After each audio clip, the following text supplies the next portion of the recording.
Bah avant, quand tu sortais du quartier, je sais pas, t'avais une paire de chaussettes jaunes et une autre rouge, c'était sûr qu'on allait te finir. Bah je le lance le pavé. En fait, c'est un métier où on est censé être sincère. Donc, salut, c'est Oumoud Cocker pour Comédia. Je suis là pour vous parler de ce qui me fait rire dans la vie.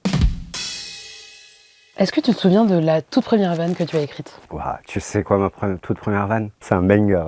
Un barbu, un micro, vous allez dire quoi? Qui va dire Allahu Akbar ou quoi? C'est ma première vanne. Et ça a rigolé.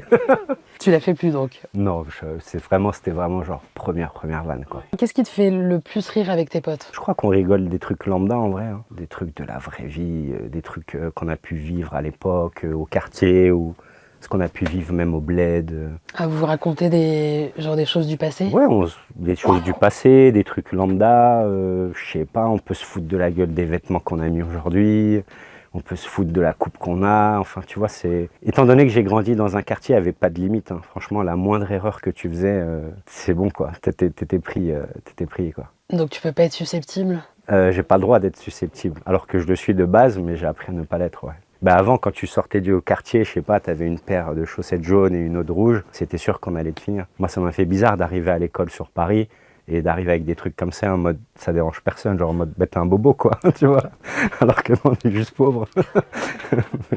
Nous on organisait des rondes carrément au collège, ah ouais, où ça se vannait sur le physique, sur les sapes, sur ce que tu veux. Raconte, genre vous êtes dans la cour? On est dans la cour, ça faisait une ronde, ça faisait start. Et ça se vannait. Espèce 2, ta mère, ton père, ton ami, et c'était comme ça, bam, bam, bam. Et ça vient de là, ton amour de l'humour? En fait, l'humour, c'est comme un maquillage, tu vois, quand autour de toi, c'est un peu sombre, enfin, j'aime pas ce genre de truc, mais c'est vrai que ça vient, entre guillemets, embellir ton cadre, quoi. Donc on rigole, entre guillemets, pour s'évader, c'est un peu une forme de drogue, quoi. Est-ce qu'il y a une vanne à toi dont on te parle tout le temps? Ça dépend des humoristes, ça dépend des gens. Souvent, on me reprend sur le faciès, parce que je crois que c'est ce qui marque le plus les gens. C'est-à-dire le faciès? Le faciès, bah, tu sais, le fait que je joue de mon faciès, que j'ai compris que certaines personnes avaient, entre guillemets, une approche différente. Bah, je sais pas, moi par exemple, ma blague où je dis Jafar, bah, les gens derrière ils vont reprendre ah Jafar.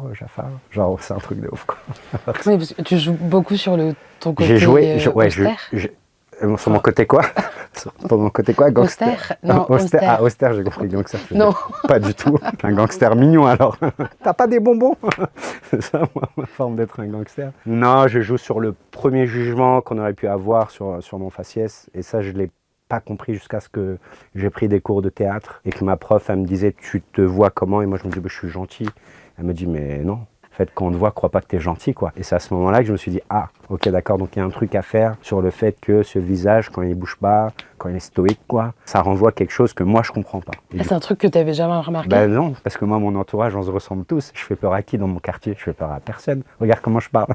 T'as vu les pulls que je mets? Je fais peur à personne. Je suis quelqu'un de petit genre de base. Et j'en joue aujourd'hui, tu vois. C'est un aspect que j'ai voulu, entre guillemets, que j'ai découvert, quoi, en étant dans le théâtre. C'est quoi, genre, ta vanne préférée de tous les temps, mais qui vient pas d'un professionnel? Une blague de mon daron, ouais. On va en Turquie en voiture, tu sais. Donc on est à la frontière. Mon père, il a aucun rapport avec l'école, hein. Et on arrive à la frontière serbe. Et t'as le douanier qui parle en serbe. Et il me regarde et il me dit, vas-y, parle-lui. Je lui dis, mais papa, je n'ai pas appris le serbe à l'école. Il me dit, parle-lui en anglais. Je lui parle en anglais, le monsieur, il ne comprend pas. Il me dit, mais parle-lui serbe. Du coup, je lui dis, mais papa, je ne parle pas serbe. Il me dit, mais pourquoi je t'envoie à l'école, toi, tous les jours? Ça sert à rien. C'est quoi la genèse de l'écriture d'une vanne? C'est lié, bien sûr, à ce qu'on peut vivre. C'est lié aussi à un travail qui est quotidien, là où tu t'efforces, entre guillemets, à écrire pour que ton cerveau puisse faire, entre guillemets, une espèce de vidange, pour qu'il y ait des nouveaux mots qui apparaissent, etc. La créativité, c'est un travail, quoi. Être inspiré ou quoi, c'est un travail. Il faut transpirer pour être inspiré. Est-ce que il t'arrive des situations et ça te fait penser à une vanne et tu prends ton tel et... Ouais, ça peut m'arriver de noter, bien sûr. Bah, le téléphone, il est toujours là, c'est un bloc-notes, c'est un bon outil pour nous. Ma dernière note, c'est... On croit que je m'habille classe, pas du tout. Cette tenue, c'est pas un style, c'est une cause. Elle me protège des contrôles de police. Ouais. C'est pas un outfit, c'est un grouillet anti-bavure. C'est pas mal, non? La vanne qui t'a fait comprendre que tu voulais faire ce métier? En vrai, la personne qui m'a fait comprendre que je voulais faire ce métier, et sans fait de marketing ou ce que tu veux, c'est mon père, que je trouvais, mais c'est vraiment très drôle. C'est un gars qui se met au bord d'une table et qui peut te faire rire toute une table. Et quand je le regardais, je me disais, tu sais, c'est quoi son problème? C'est juste que c'est un blédard et qu'il ne sait pas qu'il peut faire comédien en France. C'est la seule chose que je me disais. Il ne savait pas qu'il avait cette opportunité. C'est-à-dire quand il est arrivé, pas de langue, rien, tu vois. Et il a fait comme il a pu, mais c'est vraiment le gars le plus drôle que je puisse connaître, c'est mon père. Donc tu montes sur scène pour lui? Je monte sur scène pour lui, je monte pour ma mère, je monte pour plein de raisons, pour X raisons, parce que je viens pas d'un milieu facile, etc. et que je veux m'en sortir et que c'est l'art que j'aime faire avant tout même. Mais oui, bien sûr, c'est une raison pour laquelle je monte sur scène. Mes parents, ouais. Tu lui as déjà dit ça? Oui, il le sait. Je parle de lui dans mon spectacle, donc il le sait, ouais. Est-ce qu'il y a un type d'humour qui te fait rire? Non, je pense pas qu'il y ait un type d'humour en particulier qui me fasse rire. Ça peut être le corps, ça peut être ce que tu veux en vrai, ça peut être même tire-moi le pouce. Moi, ça me fait rire, tu vois. Bah ouais. Est-ce qu'il y a un type d'humour qui te fait pas du tout rire? Je pense que chaque humain a une espèce de limite.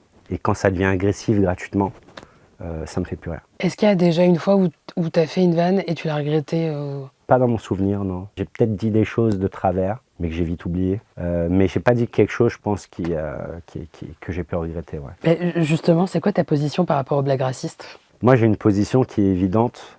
J'ai grandi dans un milieu où on se connaît, quoi. Et on est tous des gens racisés. Donc, j'ai jamais eu une approche où je me suis dit ah, ça, c'est un peu raciste, c'est un peu raciste. Mais malheureusement, le monde dans lequel on vit, on est obligé de faire des efforts et on est obligé, nous, les humoristes, d'éduquer les gens sur ce qu'ils doivent rire et ce qu'ils peuvent pas rire. Donc aujourd'hui, ma position sur les blagues racistes, c'est que je ne rigole plus si t'as pas le droit de la faire. Si t'es pas un Renoir, tu fais une blague sur la Renoir, je rigole pas.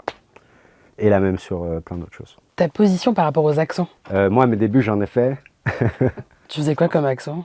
Une fois, je fais un petit accent indien, mais c'était pour imiter un vendeur. Ma position sur les accents, c'est faut pas en faire, quoi. Si c'est dénigrant. Après, on peut faire un accent sans forcément abuser dessus, mais j'ai l'impression qu'aux États-Unis, ils en font toujours. Donc c'est toujours bien vu là-bas. Mais ici, on a un petit peu un problème sur certains accents. Pour moi, tant que c'est pas dénigrant, tant que c'est valorisant ou c'est pas un truc qui va rabaisser la culture de l'autre et que ça rajoute un plus dans ton comique, tant mieux. Après, bon, si t'es blanc, évite. Mais je pense qu'il faut arrêter aussi les accents à la Michel Leb, là, faut arrêter. Ah ouais, ça faut arrêter. Ça c'est sûr. C'est ça qu'il faut arrêter. Ouais. Tu vois, c'est l'accent malveillant. Quand c'est caricatural. Exactement, quand c'est caricatural. Ok. Est-ce que toi, tu prends l'accent turc sur scène? Non, j'ai pas pris l'accent turc. Ça m'arrive de le faire vite fait. En fait, je sais pas comment me positionner là-dessus. Est-ce que je me dis, j'éduque les gens en continuant à faire l'accent et quand je sors de mon spectacle, les gens ils viennent me voir et ils me font l'accent et je sais que ça va me déplaire? Ou est-ce que je fais en sorte d'ignorer ça alors que c'est une réalité en vrai? Quand les Turcs ils ont un accent, je sais pas si tu le connais, l'accent turc, mais il est bien marqué, quoi. Donc je sais pas, je suis dans une position entre les deux où je me dis si je le fais, c'est pour pas que ça soit dénigrant, quoi, c'est tout. C'est quoi ton rapport à l'impro? Non, j'en fais pas énormément. Je crois que j'ai été inondé d'impro, pas mal. Je crois que comme la plupart des humoristes, on a été inondé d'impro. T'en fais pas mal quand tu fais des chauffes, bien sûr, t'es un peu obligé. Mais c'est pas un skill que moi j'ai l'impression que... Enfin, je me sens à l'aise dedans, tu vois, ça va. Parce que j'ai l'impression que des fois, on interroge des gens, peut-être ils n'ont pas trop envie de parler, tu vois. J'ai l'impression que la plupart des impros aussi, c'est pas des vrais impros, qu'on place des gens dans la salle. Bah, c'est comme le Jerry Springer Show, où tout le monde pensait qu'à l'époque, c'était des gens qui étaient là vraiment. En fait, c'est des fausses histoires. Parce qu'il faut oser, hein.